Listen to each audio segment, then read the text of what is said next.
Xin chào các bạn.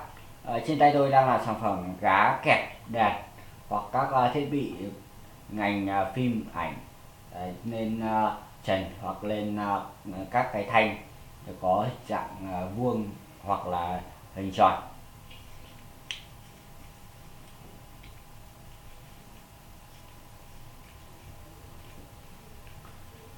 Chiếc gá kẹp của chúng ta được làm bằng gang rất là chắc chắn.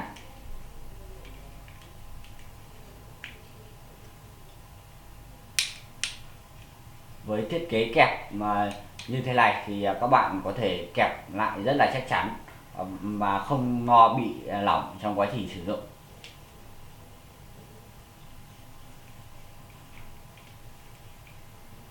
Ở phía mặt dưới của chúng ta có một lỗ để chúng ta gài cái phần mao này. Cái thanh mao này một đầu của nó có vít 3/8 inch.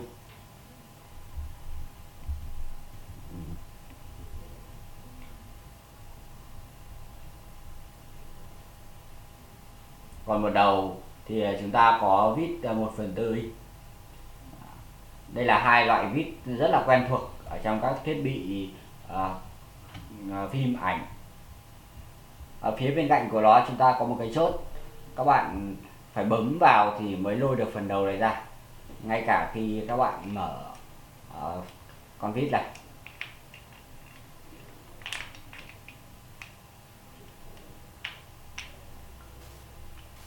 Và khi khóa lại thì rất là chắc chắn.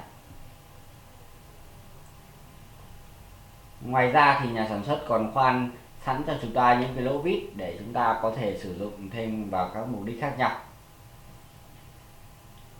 Vâng, để đặt mua sản phẩm này xin mời các bạn gọi điện tới số hotline của chúng tôi hoặc là đặt mua trên trang web iCamera.vn. Chúng tôi có ship hàng trên toàn quốc. Xin cảm ơn các bạn.